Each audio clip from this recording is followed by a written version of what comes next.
asalaamaaleykum wa rahmatullah taala wa barakaatu. maa ngi nuyu ñi fi teew ñëpp di jiital ci nuyoo bi ki nga xam ne moo fi teewal le ministre de la jeunesse des sports et de la culture di nuyu ki nga xam ne moo fi teewal le ministre de l'agriculture, de la souveraineté alimentaire et de l'élevage di nuyu également ki nga xam ne moo fi toogal suñu partenaire privilégié muy le directeur général de la LONASE di nuyu mbokk yi nga xam ne ñëpp ñun ak ñoom ñoo bokk filière équine bi di bokk di yëngu ci wàllu fas yi di nuyu suñu mbokk journalistes yi di nuyu ñi nga xam ne ni ñoo nekk ci comité bi ñu ànd ak ñoom liggéey bi boobu ba léegi di leen xamal ne tey dañu daje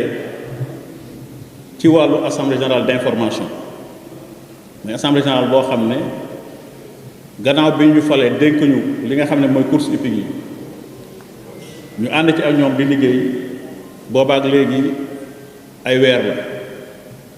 wante arrêté bi ñu fal dafa ñu wax ne jamono bu nekk bu ñu liggéeyee ba at bi di jeex nañu dajale nit ñi wax leen liñ ñu dénk fan lañ ci toll ak lan lañ ci def pour que ñu bokk waxtaan xool luñ ci war a jubbanti luñ ci war a dolli ak naka la ñu mën a àndee ñun ñëpp pour que li ñu bokk mën a dem ci kanam loolu mooy sababu jotaay bi tey moo tax ñun ñëpp ñu dajee fi may gërëm nag ñëpp ci seen taxawaay gis nañu ko vraiment suñu comité bi mun a liggéey ba egsi fii dafa fekk ne ñëpp ñi bokk ci filière bi ñëpp ñekk acteur bi ñoo ci bokk jàpp ñuy profité di oo ñëpp que nañu ñëw ñu continuer ànd autour de l'essentiel nguur li nga xam ne ni moom la ñu bokk ñu mën ko yóbbu fi ñuy xaar duma guddal baatu ubbiloog la woon ak baatu nuyoo ak baatu cant tey ñi nga xam ne ñoo ñu dénk muy le ministère de la jeunesse des sports et de la culture dama ci faral di juum ndax dama tam ministre des sports moo tax su may départ damay fàtte ne dañ koo boole bu rek beneen ministère ñoom ñoo fi toog tey du ci ay kilifa donc ñoom ñoo ñëw pour superviser assemblée générale bi donc sëñ Bamba muy nit sama wet moom la ñuy jox sans plus tarder mu wax baati comme baatu ministre bi et continuer à présider la séance comme ni ko dee waxee su paree ci moom rek ñu jàllale kàddu bi ci lecture li nga xam moo ñu fi dajale muy le rapport d'activité. Merci beaucoup. Je remercie le président de séance que j'ai le grand plaisir de retrouver, toujours le grand plaisir de retrouver à de pareilles occasions. Et j'en profite personnellement pour féliciter aussi le CNG pour le grand travail qu'ils ont fait durant toute l'année. Ils ont mené une excellente, en tout cas, saison hippique avec beaucoup d'initiatives aussi liées surtout au texte. Vous voyez bien qu'ils ont joint à ce rapport un règlement de compétition très fourni, lié également aux activités de formation. Formation en interne, formation également en international, mais également tout simplement les activités de réglementation. Ils ont eu à travailler avec nous au niveau de certains textes. Je vais me permettre quand même de me rattraper sur le protocole. J'ai été, le ministère de l'Agriculture, de la Souveraineté alimentaire et de l'Élevage a été invité. C'est un partenaire, en tout cas stratégique, incontournable, une tutelle technique des courses. Et pour cela, je vais me permettre de me rattraper en lisant un petit mot, en tout cas au nom du ministre de l'Agriculture, de la Souveraineté alimentaire et de l'Élevage. Donc, monsieur le représentant du directeur des activités physiques et sportives, représentant naturellement du ministère en charge des sports, monsieur le président des courses hippiques, cher vice-président, chers turfistes et chers invités, chers journalistes, c'est un grand honneur pour moi de représenter le ministre de l'Agriculture et de vous transmettre à cette occasion son mot dans ces moments d'évaluation. de la saison hippique écoulée et de prospection pour la saison à venir. C'est l'occasion pour moi, au nom du ministre de l'Agriculture, de féliciter le président du CNG et ses collaborateurs pour la réussite de la saison hippique 2024 et les bonnes initiatives qui concourent au développement des courses. Parmi ces, je l'ai répété tout à l'heure, parmi ces initiatives, il y a eu, en tout cas les formations, il y a eu la réactualisation des textes et il y a eu les séminaires aussi, n'est-ce pas? Alors, la présence du ministère de l'Agriculture traduit une volonté d'ancrer les bases d'une véritable industrie dont les courses hippiques, vitrine incontestée de l'amélioration génétique, constituent la locomotive d'une part. D'autre part, elle marque notre reconnaissance aux grands efforts entrepris par les générations de turfistes et d'éleveurs qui se sont battus pour porter haut le flambeau de l'hippisme. Les fortes implications des pouvoirs publics dans la construction des haras publics, dotés de laboratoires d'insémination artificielle et de talons de haute valeur génétique, l'application de dispositions réglementaires sur le financement à partir des recettes issues du pari mutuel urbain, la formation dans les métiers liés aux équidés et la mise en œuvre d'un contrôle antidopage constituent de grandes avancées vers le développement du secteur des courses. Pour renforcer cet acquis, le ministère en charge de l'agriculture et de l'élevage s'inscrit dans cette politique de formation des acteurs, de concertation inclusive et de modernisation des pratiques et des infrastructures en vue de contribuer à hisser ce secteur vers le plein épanouissement et le développement. Dans le même sillage, l'occasion nous est également donnée de louer à sa juste valeur les efforts fournis par la LONASE et les bonnes dispositions affichées par le directeur général, le nouveau directeur général. Alors, dans ce contexte, le ministère chargé de l'élevage ne ménagera aucun effort aux côtés du ministère des Sports et de l'ensemble des acteurs pour que la question du financement trouve un règlement adapté et durable. Enfin, pour finir, permettez-moi de magnifier la bonne collaboration entre les différentes institutions, à savoir le ministère chargé des Sports, le ministère chargé de l'Agriculture, le CNG et l'ensemble des partenaires publics, dont la LONASE. Sur ce,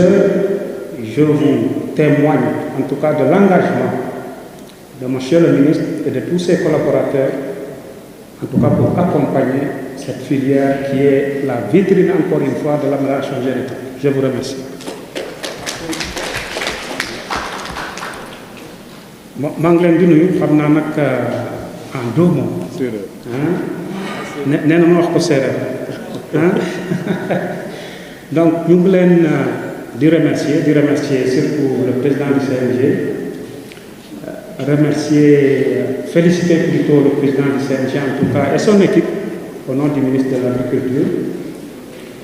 ndax saison bu ñu def ren en quelques mois defuñu sax at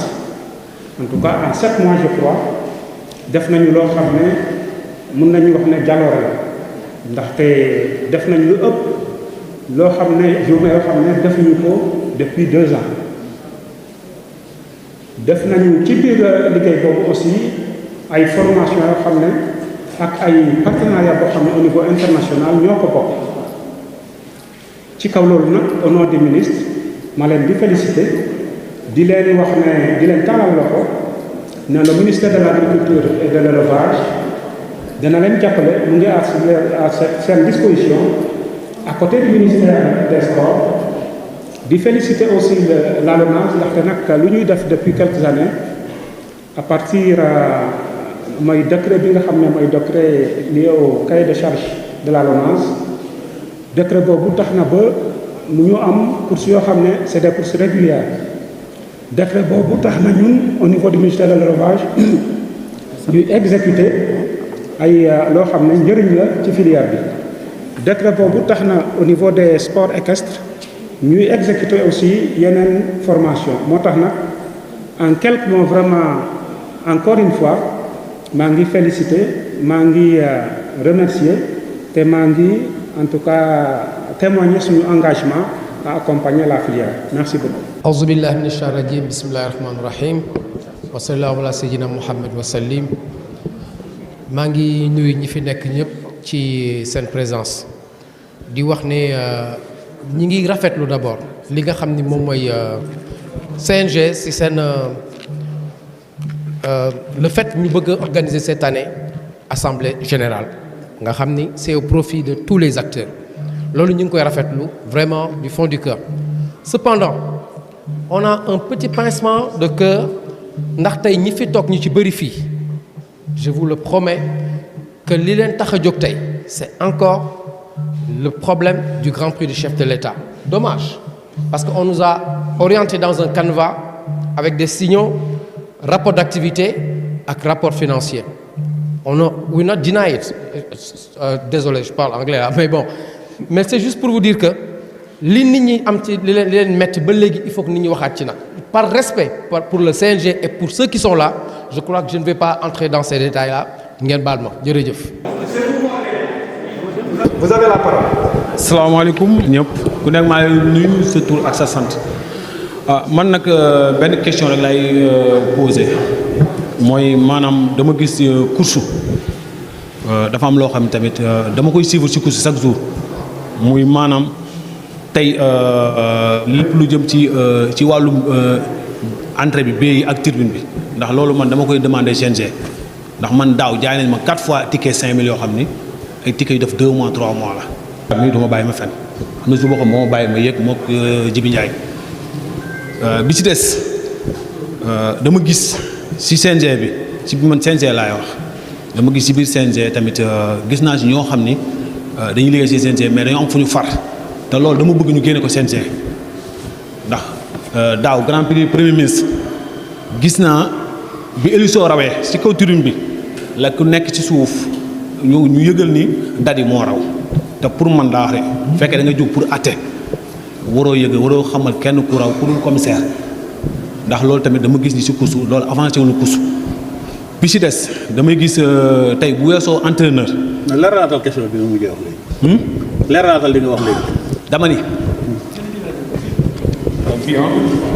waaw dama ni gis naa course daaw jaaree ma 4 billets yoo xam ne 5000 francs ba ma coow ci ba xarisa bi moom moo ñëw arranger problème bi ant bi ma yéeg bi ci des mooy comme li ma wax sànq rek ndax tey daaw grand prix premier ministre dawal nañ ma gis ku toog sama wet ñu woo ko téléphone ñu xamal ni ko dadi moo raw te kooku xoolal dañoo arrivé net téléphone am solo ñu woo ko loolu dama damay jàpp ni képp ku nekk ci loo xam ne da ngay atte waroo wax en tant que commissaire loolu fautif la bi ci des liste bi gis naa si ñoo xam ni dafa am fu ñu far man nit yàgg naa bu faree warul tax nekk juge ndax ci ba ci grand prix Kirène gis naa koo xam ne da wàcc na man maa wàcc man ni commissaire bi ni adjudant bi ni ko kii bu génnul man damay dugg ndax kii bokkul dara ci membre CNG bi nga ko indee mu ñëw dafa yor bitéelam bitéel bu def 100 francs di koy sotti ay fasu jàmm sama kanam man du kenn jarul may fet man amateur laa rek damay seetaan mais damaa yaakaar ne loolu war nañ ko mën a seetaat ndax ñu jubbanti course il faut CNG bi ñu génne ci wàllum far képp koo xam ne muy juge wala muy commissaire waroo am foofa da nga war a nekk ku neutre man noonu nag loolu laay dolli commissaire pour mu bàyyi ci xel waaw wasalaam. Diané man maa lay interpeller personnellement di la xamal ni yow kenn mënu la dàq ci bés loolu dama man bëggatuma la toog ci jotaay boo koy waxee. dama ci génne. pour ko waxatee. dama koy wax. waa baal ma. waaw may. damay gërëm nag Diop lii amu fi dañu wax dëgg. fii damay fi nekk léegi. d'accord. D'accord.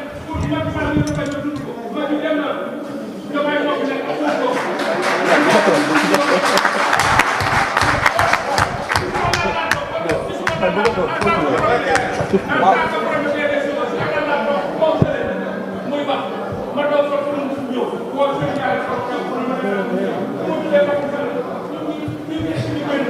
may ni waaw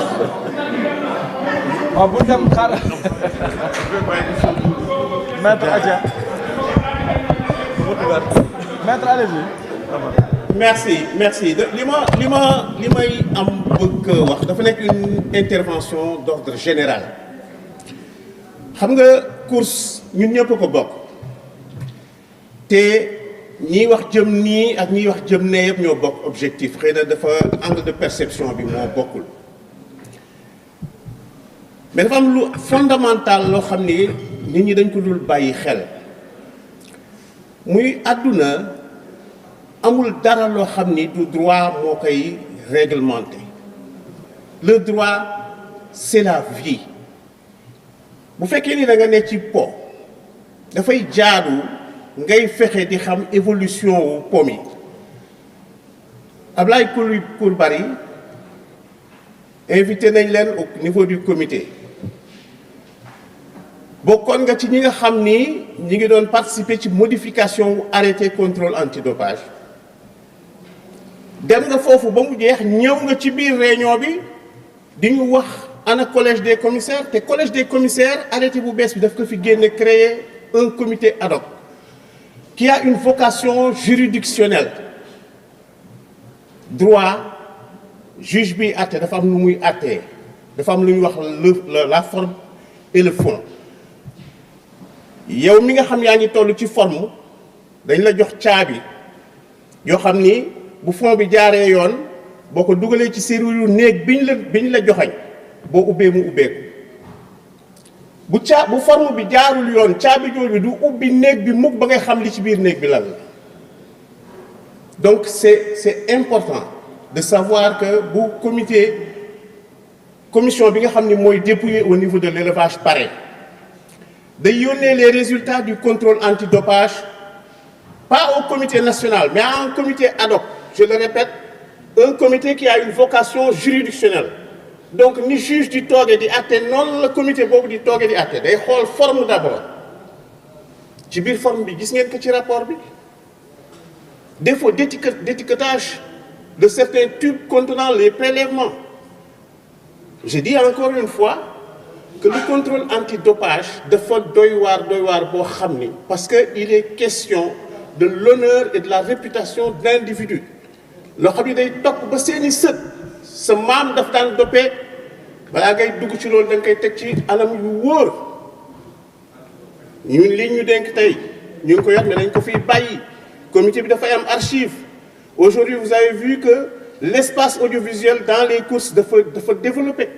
li fi xew léegi nii en temps réel nit ñaa ngi koy seetaan ba Saint-Louis ba Richard Toll ba feneen donc je dis encore une fois il faut que les gens fassent attention défaut d'étiquetage de tubes contenant des prélèvements mu nekk 24 ou 36 concernant 6 ou 8 chevaux ñun ay doomu aadama lañu ñiy analyser ay doomu aadama lañu avec leurs insuffisances inévitables en tant qu'humains vous auriez accepté que ñu bàyyi yoon ñu def le contrôle sur la base de tubes non étiquetés amu ci benn boo xam ni boo xasee ba ubbi bii am matadiwu doomu aadama ubbi beneen ñu jaxasoo mënatoo waat ni bii mooy fas sàngam wala bii mooy fas sàngam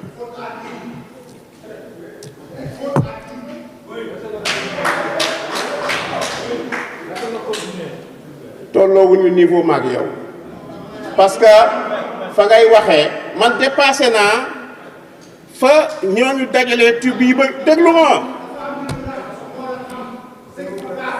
man de dama lay wax parce que je te déglu ma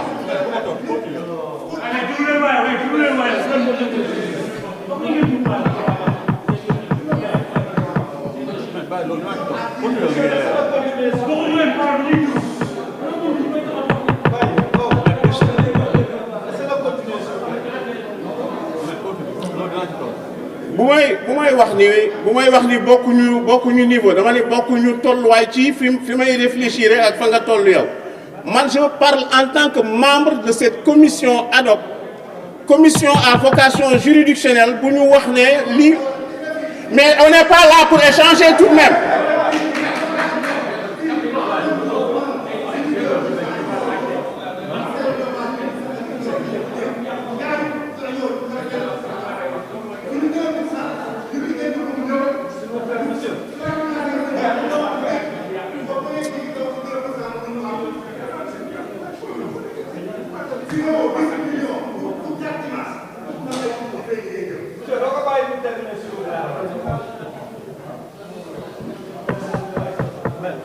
Merci, merci. Bon, moi, je pense que pour moi, ce qui est essentiel, c'est d'amener les gens à aller vers l'information. Dès que le course hippique, c'est une discipline qui suscite beaucoup de tension, beaucoup de passion. Mais je pense qu'il faudrait que ci loolu lépp ñu xool kenn ku ne dafa am fu sa responsabilité yam. Moi qui parle, man mi wax nii actuellement, on ne peut pas m'imputer la responsabilité du non-étiquetage des tubes. Je suis là pour donner des informations parce que bu xam jiitoo jëf du ñaaw bu ñu jiitalee formation nit ñi fexe ba xam. Et c'est dans cette perspective justement que nous voulons que propriétaires, entraîneurs, jockeys et tout le monde soit formé, que les textes soient vulgarisés pour que bu nit di wax mën na wax lu méngoowul ak li nga xam moom lañ doon xaar mais il se trompe de bonne foi. du ñàkk nag ñoo xam ni bon seen errement day nekk loo xam ni ci cëslaayu maatay lañ koy teg mais loolu mënul ñàkk si mbooloo moo bindoo noonu. Mais je voudrais que les gens sachent que fii man de sama akulaay taala dama tollootul fu doomu aadama di ma jéem a orienté pour jaarloo ma fii wala fële te comité bi tout le monde sait ba ma si duggee léegi ba ma ciy dugg aw ma 30 ans j'ai fait 27 ans de comité national bu ñu doon bokkalal maag yow bu dara xewee jëm si ci yow ma wax la ko ba mu saf sàkk bu ñu génnee li taxoon ñuy ànd maag yow ñu continuer ko mais bu dee ci autour de la table gisuma doomu aadama bu fees sama bët nit ñëw na wax ma ni ma naa ko may jokeem war ba semaine prochaine mu jox ma prime ma ne ko bul àggale sama jockey papa bu amul assurance bu war muy lu gàtt noonu laay doxee noonu laa bindoo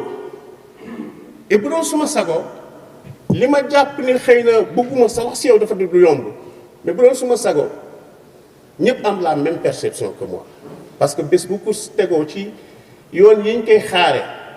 je pense que lu ci bare ci dissension ak ñàkk déggoo dana fi jóge mais encore une fois je vous exhorte à vous faire violence pour bañ a juger nit ñi ci loo xam ni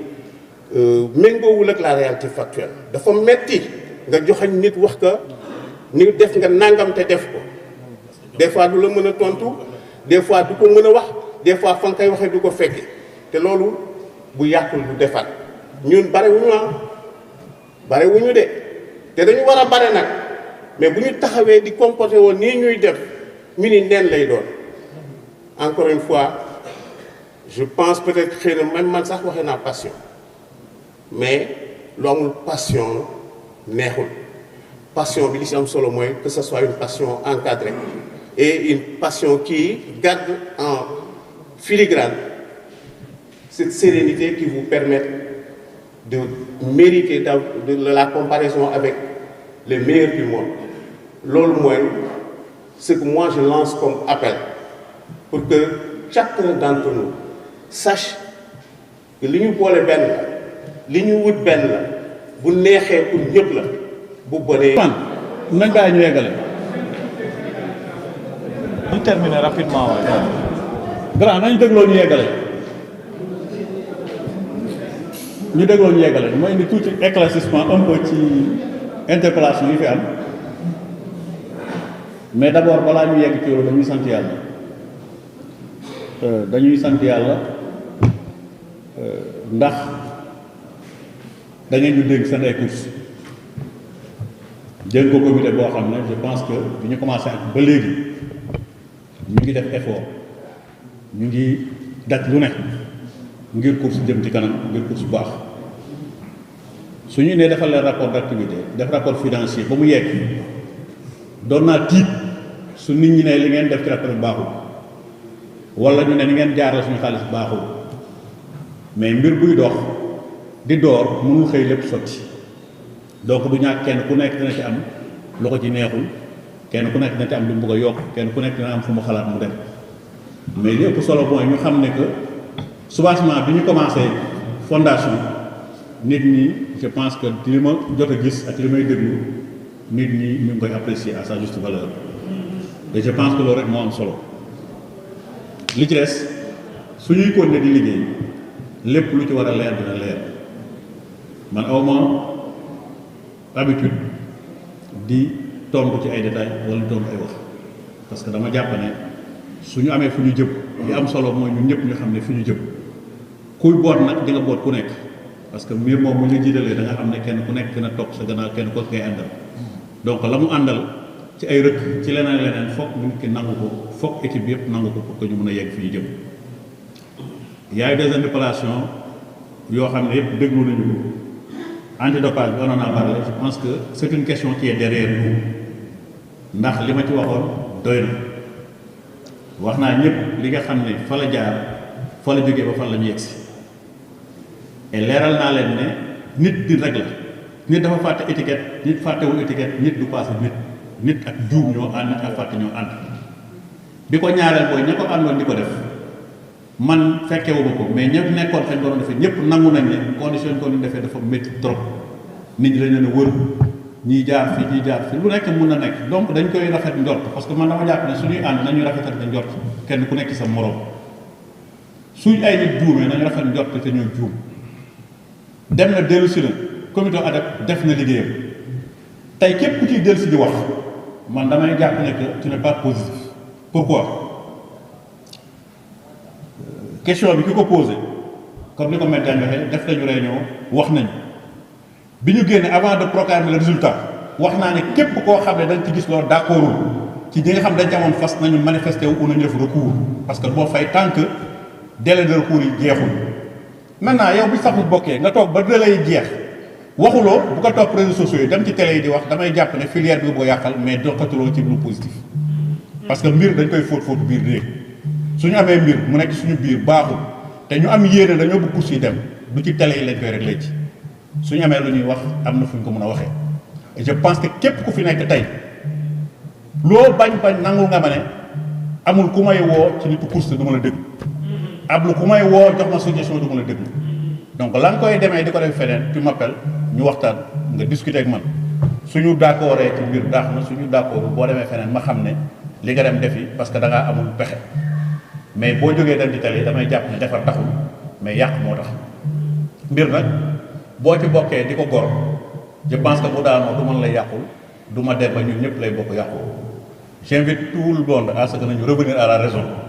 ñu xam ne que muy ñu def saison yéen ñëpp ngeen nangu ne saison bi liñ fi def yéen ñëpp ngeen nangu ko yéen ñëpp ngeen wax ko antidopage ñëw kenn ku nekk bëgg a am ñu bokk ñu bëgg a taxaw ne course ba nangam parce que ceci je pense que am na feneen fu ñuy xaar fu foofu course dafa war a dépasser toog di xaar lu faay am lu nangam di am suñu objectif mooy nañu xool ñun ñëpp fan la ñuy jaar ba suñu course yi dab course yi xew Europe et c'est possible c'est à la portée du Sénégal man dama gëm ne course Sénégal mun na dab Maroc mun na dab France sama gëm-gëm la et je pense que équipe mu àndal gëm nañ ko et ñu ngi ci nekk di liggéey yi des nag am na d'autres questions yu ñuy poser ci wàllu course yi course mbaam course fas tout ça vous êtes des promoteurs su ngeen bëggee dawal prenez des dates et dire je pense que interpellé woon nga ma ci course daaw man la jëlal date mais le CNG mënul jël xaalisam dem dawal course mbaam CNG aussi dafa am norme muy doxee pour course bu muy dawal c'est pas ku ñëw nañ dëggal ñu course CNG jël xaalis pour dawal ku bëgg a dawal course en tant que promoteur en tant que partenaire tu prends une date ñu jox la course nga dawal ak ce que cela comporte je pense que ren defaral nañ kay charge des promoteurs kenn ku nekk su bëggee dawal course na jël kaye bi xool li ci nekk su ko fekkee mën na ko matale mu ñëw ñu jox ko course bu dawal li nga xam ne moo aju ci hippodrome Mbacké bi également je pense que interpellé woon nañ ma wax nañ ci ak les autorités mais lu nekk dafa am yoon moo tax moo xoon leen dem leen ci préfet parce que mbir su amee ci dëkk dafa am ko fa nekk koo xam mooy chef d'administration c'est le préfet li ngeen ñu waxaat information fii laa koy jot déggee dañ ci tenir compte je pense rapport bi bu ngeen ko liiree gis nga ne CNG jël nañ ay engagement ci nekk dinañ leen taxaw ci hippodrome bi parce que boo ñu ko ñàkkee du yéen a ko ñàkk course moo ko ñàkk et course du ñun dañ fi jaar dañuy jàll et course dafa war a des pour toujours ku yóotu nag pour dab France dab feneen li nga am da nga koy jéem a téye ba pare yóotu jëlee dem bés bu nekk nag nit ñi ne hippodrome 100 moo fi nekkoon 50 moo fi nekkoon mais ñun ñetti hippodrome lañ ci fekk yu fonctionnel et incha allahu rabbi ñaan nañ yàlla bu ñuy fiy jógee hippodrome yi dañu bari ba nit ñi xam ne que def nañ ci effort yi ci waroon def donc waa Mbacké jàppale ne que CNG mu ngi seen gannaaw te incha allah lépp lu mu mun ci taxaw leen dina ko def bon li nga xam ne aussi moo aju ci rapport d'activité bi je pense que Moussa Ba seen duma ko poser des questions là-dessus je pense que rapport bi on a invité les gens à dire que on est en train de faire un rapport on a demandé à tout le monde d'envoyer des rapports pour que ñu def la synthèse ku ñëw fekke fi ñu defee synthèse di nga am kàddu booy wax mais je pense que du fii la ñu waxee ni wax nañ ci lii wax nañ ci lii parce que su dee rapport su fekkee dañuy wàññeente weex am na loo xam ne du gën parce que ku nekk li nga def ci saison bi ren xam nga ko li nga deful xam nga ko man nag personnellement j'ai dit le CNG dañ ma ko dégg ma piloté ko toute direction wala présidence ku ci nekk wala commission boo xam ne li ñu ci war a def ki ko war a def ko parce que dañu ut ay nit pour ñu jàppale ñu pour ñu ànd liggéey mais su liggéey bi su demee on parlera du président su sooxee on parlera du président donc damay invité ñëpp encore une fois nañu ñëw ñu ànd lu ñu war a wax nañ ko waxtaane ci suñu biir lu ñu war a def nañ ko def suñu biir ku ci am lu la métti moi je suis ouvert tu m'appelles tu me dis ah grand man de wala sax diw de lii laa ko gisee ñu waxtaan ci xam lan mooy la meilleure solution ñu def ko tey li ñu fi indi woon c'est juste pour wax leen li nga xam moo nekk ci rapport bi am na keneen kuy poser aussi je pense que Mor Kébé a posé des questions ci wàllu billet yi bon li ci xewoon ñun xamuñu ko fekkewuñu parce que je n'ai pas reçu des réclamations mais li wóor mooy indi nañ système ticketing billet yu bees yoo xam ne erreur yooyu mënoon wax mënatul nekk parce que billet boo xasee jënd bu xasee jàll ba ñu scanné ko billet bi kenn mënatu ko duggee donc amatul billet buy fanaan parce que billet yëpp à l'instant lañ koy imprimer borom jël ko dem ñu jox ko jaarale ko ci machine bi enregistré ko mu jàll machine boobu kenn du ci mun dugal maintenant nag ci dafa far fii ci dafa far fële ça je pense que CNG mun ko gérer nit koo gis ci àdduna am na fu mu far li ñuy wax ñëpp mooy kenn ku ci nekk ak foo bunti far boo xasee nekk en service sa far na nga ko denc ba ñibbi seen kër mais àdduna mënoo ne diw bokkul fii diw koo gis rek boo rombee ñaari ganaar yu xeex sax xol dana am ko fa mais dañu la sant na nga ko denc ci boo ñëwee ci instance yi ngay travailler et je pense que gisuma fenn fuñ ma waxee ne ma diw mi dafa def lii wala diw dafa def lii heure bu ñu ci jotee comme réclamation dinañ ko régler su fekkee ne aussi am na lu mu ciy wax mu dolli ko. Tons Ndiaye a posé aussi une question ci wàllu entraîneur ak jockey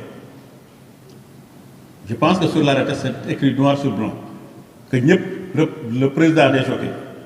le président des entraîneurs ak les socio-professionnels ñi ci jiite ay association ils sont membres du comité national et su ma juumul woo naa la plusieurs fois na la del ñëw réunion gisaguñ la ci benn réunion responsable jockey yi woo naa ko ba tàyyi da ko ñëwoon réunion parce que amul kenn ku bokk ci comité bi koo xam ne waxuma la na nga ñëw dugg ñu bokk liggéey donc dañ encore une fois dañ leen di invité ngeen ñëw bokk ci liggéey bi bokk ci instance de décision yi ba lu ñu fay jël ngeen mun ci bokk. S'il s'agit du voyage de Toulouse li ma mën a certifier mooy amul benn nit bu ci nekk boo xam ne bokkul ci course ça n'existe pas li daan xew xaw ma ko engagé wu ma comme li ma wax bi may jël CNG bi li weesu engagé wu ma sama yoon nekk